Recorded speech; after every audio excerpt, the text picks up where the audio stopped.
ಅವಳು ನನ್ನ ಕೈ ಹಿಡಿದು ನಿಧಾನವಾಗಿ ಹೇಳಿದಳು, ನಾಳೆ ನನ್ನ ಅಣ್ಣನನ್ನು ನಿನಗೆ ಪರಿಚಯಿಸುತ್ತೇನೆ. ಆ ಮಾತು ಕೇಳಿ ನಾನು ನಗುತ್ತ ತಲೆಯಾಡಿಸಿದೆ. ಆದರೆ ಮುಂದಿನ ದಿನ ಅವಳ ಅಣ್ಣನನ್ನು ನೋಡಿದ ಕ್ಷಣಕ್ಕೆ ನನ್ನ ಮುಖದ ಬಣ್ಣವೇ ಬದಲಾಯಿತು.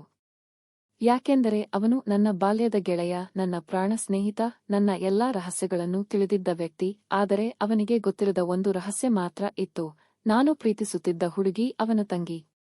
ಆ ಕ್ಷಣದಲ್ಲಿ ನನ್ನ ಹೃದಯದ ಬಡಿತ ಹೆಚ್ಚಾಯಿತು. ಮುಂದೆ ಏನಾಗುತ್ತದೆ ಎಂಬ ಭಯ ನನ್ನನ್ನು ಆವರಿಸಿತು. ಯಾಕೆಂದರೆ ಅವನ ಬಗ್ಗೆ ನನಗೆ ಒಂದು ವಿಷಯ ಚೆನ್ನಾಗಿ ಗೊತ್ತಿತ್ತು, ತನ್ನ ತಂಗಿಯ ವಿಷಯ ಬಂದಾಗ ಅವನು ಯಾರ ಮಾತನ್ನೂ ಕೇಳುವವನಲ್ಲ. ನನ್ನ ಹೆಸರು ಅಜಯ್, ನಾನು ಬೆಂಗಳೂರಿನಲ್ಲಿ ಸಾಫ್ಟ್ವೇರ್ ಇಂಜಿನಿಯರ್ ಆಗಿ ಕೆಲಸ ಮಾಡುತ್ತಿದ್ದೆ. ನನ್ನ ಜೀವನದಲ್ಲಿ ಪ್ರೀತಿ ಎನ್ನುವುದು ಅಷ್ಟಾಗಿ ಸ್ಥಾನ ಪಡೆದಿರಲಿಲ್ಲ. ಕೆಲಸ, ಸ್ನೇಹಿತರು ಮತ್ತು ಕನಸುಗಳು ಅಷ್ಟೇ ನನ್ನ ಜಗತ್ತು. ಆದರೆ ಒಂದು ಮಳೆಗಾಲದ ಸಂಜೆ ಎಲ್ಲವೂ ಬದಲಾಯಿತು.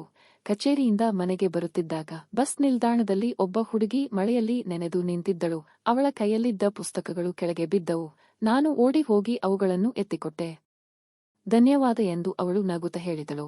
ಆ ನಗುವಿನಲ್ಲಿ ಏನೋ ಒಂದು ವಿಶೇಷತೆ ಇತ್ತು. ಅವಳ ಹೆಸರು ಅನನ್ಯ.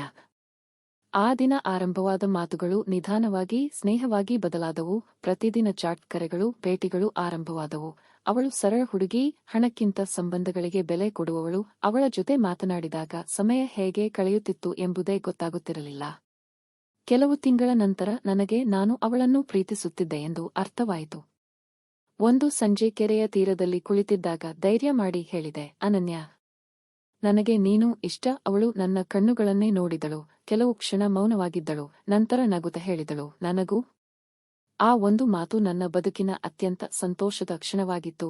ಆ ದಿನದಿಂದ ನಮ್ಮ ಪ್ರೇಮಕತೆ ಶುರುವಾಯಿತು. ಆದರೆ ಒಂದು ವಿಚಿತ್ರ ವಿಷಯ ಇತ್ತು.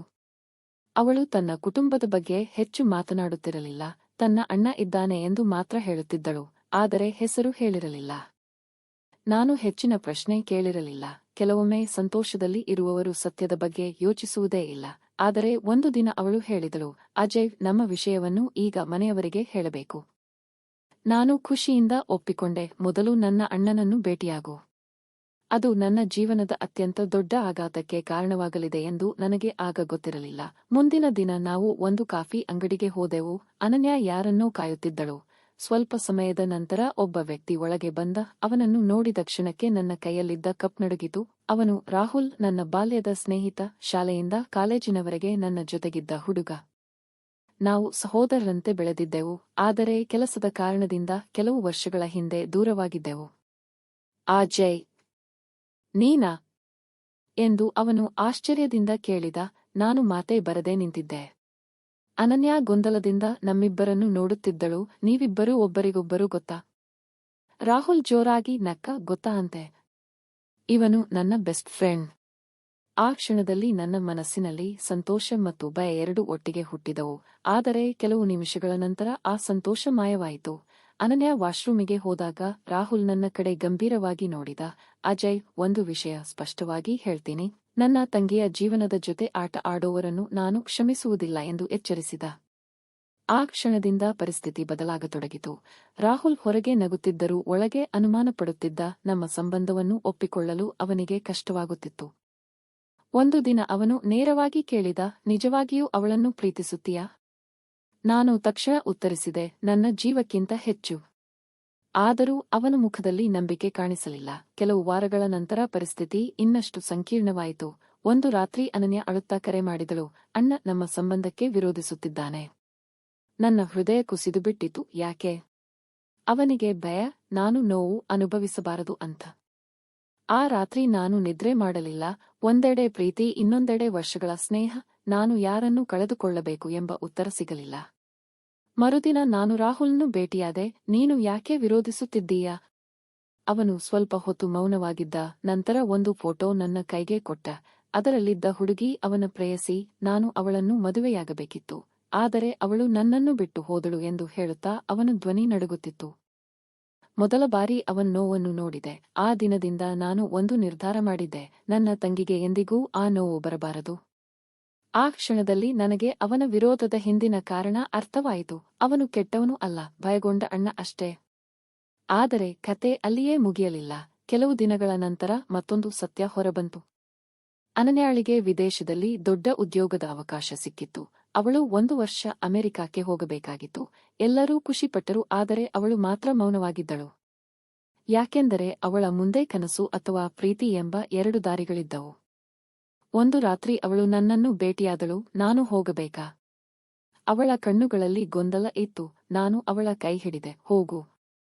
ಅವಳು ಆಶ್ಚರ್ಯದಿಂದ ನೋಡಿದಳು. ಆದರೆ ನಮ್ಮ ಪ್ರೀತಿ? ನಾನು ನಗುತ್ತ ಹೇಳಿದೆ, ನಿಜವಾದ ಪ್ರೀತಿ ದೂರದಿಂದ ಮುರಿಯುವುದಿಲ್ಲ. ಮುಂದಿನ ವಾರ ಅವಳು ವಿದೇಶಕ್ಕೆ ಹೋದಳು. ನಮ್ಮ ನಡುವೆ ಸಾವಿರಾರು ಕಿಲೋಮೀಟರ್ ಅಂತರ ಇತ್ತು, ಆದರೆ ಹೃದಯಗಳ ನಡುವೆ ಅಂತರ ಇರಲಿಲ್ಲ. 1 ವರ್ಷ ನಿಧಾನವಾಗಿ ಕಳೆಯಿತು. ಈ ಅವಧಿಯಲ್ಲಿ ರಾಹುಲ್ ನನ್ನನ್ನು ಹೊಸ ದೃಷ್ಟಿಯಿಂದ ನೋಡಲು ಆರಂಭಿಸಿದ. ನಾನು ಅನನ್ಯಾಳ ಕನಸುಗಳಿಗೆ ಬೆಂಬಲ ನೀಡಿದ್ದನ್ನು ಅವನು ಗಮನಿಸಿದ್ದ. ನಿಧಾನವಾಗಿ ಅವನ ಮನಸ್ಸು ಬದಲಾಗತೊಡಗಿತು. ಅನನ್ಯಾ ಭಾರತಕ್ಕೆ ಮರಳಿದ ದಿನ ವಿಮಾನ ನಿಲ್ದಾಣದಲ್ಲಿ ನಾನು ಮತ್ತು ರಾಹುಲ್ ಇಬ್ಬರೂ ನಿಂತಿದ್ದೆವು. ಅವಳು ಹೊರಗೆ ಬಂದ ಕ್ಷಣಕ್ಕೆ ನಮ್ಮನ್ನು ನೋಡಿ ಸಂತೋಷದಿಂದ ಅತ್ತಳು. ಆ ಸಮಯದಲ್ಲಿ ರಾಹುಲ್ ನನ್ನ ಭುಜದ ಮೇಲೆ ಕೈ ಇಟ್ಟು ಹೇಳಿದ, ಅಜಯ್, ಇನ್ನು ಮುಂದೆ ನೀನು ನನ್ನ ಸ್ನೇಹಿತ ಮಾತ್ರ ಅಲ್ಲ, ನನ್ನ ತಂಗಿಯ ಭವಿಷ್ಯದ ಗಂಡ. ಆ ಮಾತು ಕೇಳಿದ ಕ್ಷಣಕ್ಕೆ ನನ್ನ ಕಣ್ಣುಗಳು ತೇವಗೊಂಡವು. ಅನನ್ಯಾ ಸಂತೋಷದಿಂದ ಅಣ್ಣನನ್ನು ಅಪ್ಪಿಕೊಂಡಳು. ಕೆಲವು ತಿಂಗಳ ನಂತರ ಮದುವೆ ಮಂಟಪದಲ್ಲಿ ನಾವು ನಿಂತಿದ್ದೆವು. ವರಮಾಲೆ ಹಾಕುವ ಮುನ್ನ ನಾನು ರಾಹುಲ್ನು ನೋಡಿದೆ. ಅವನು ನಗುತ್ತ ತಲೆಯಾಡಿಸಿದ. ಆ ನಗುವಿನಲ್ಲಿ ಒಪ್ಪಿಗೆ ಇತ್ತು, ವಿಶ್ವಾಸ ಇತ್ತು ಮತ್ತು ಒಂದು ಅಣ್ಣನ ನೆಮ್ಮದಿ ಇತ್ತು. ಆ ದಿನ ನನಗೆ ಒಂದು ಪಾಠ ಸಿಕ್ಕಿತು. ಪ್ರೀತಿಯನ್ನು ಗೆಲ್ಲುವುದು ಸುಲಭ, ಆದರೆ ವಿಶ್ವಾಸವನ್ನು ಗೆಲ್ಲುವುದು ಕಷ್ಟ. ಪ್ರೀತಿಸಿದ ಹುಡುಗಿ ತನ್ನ ಸ್ನೇಹಿತನ ತಂಗಿ ಎಂದು ಗೊತ್ತಾದಾಗ ನನ್ನ ಜೀವನದಲ್ಲಿ ಸಮಸ್ಯೆ ಶುರುವಾಯಿತು ಎಂದುಕೊಂಡಿದ್ದೆ. ಆದರೆ ನಿಜವಾಗಿ ಅದು ಒಂದು ಸುಂದರ ಸಂಬಂಧದ ಆರಂಭವಾಗಿತ್ತು. ಯಾಕೆಂದರೆ ಕೆಲವೊಮ್ಮೆ ಪ್ರೀತಿಯ ಜೊತೆಗೆ ಸ್ನೇಹವನ್ನು ಉಳಿಸಿಕೊಳ್ಳಲು ಸಾಧ್ಯವಾಗುತ್ತದೆ. ಅದಕ್ಕೆ ಬೇಕಾಗಿರುವುದು ಕೇವಲ ಪ್ರಾಮಾಣಿಕತೆ, ತಾಳ್ಮೆ ಮತ್ತು ನಿಜವಾದ ಪ್ರೀತಿ ಮಾತ್ರ. ನಮ್ಮ ಕತೆ ನಿಮಗೆ ಇಷ್ಟವಾಗಿದ್ದರೆ ದಯವಿಟ್ಟು ಈ ವಿಡಿಯೋಗೆ ಒಂದು ಲೈಕ್ ಮಾಡಿ ಮತ್ತು ನಮ್ಮ ಚಾನೆಲ್‌ನ್ನು ಸಬ್ಸ್ಕ್ರೈಬ್ ಮಾಡಿಕೊಳ್ಳಿ.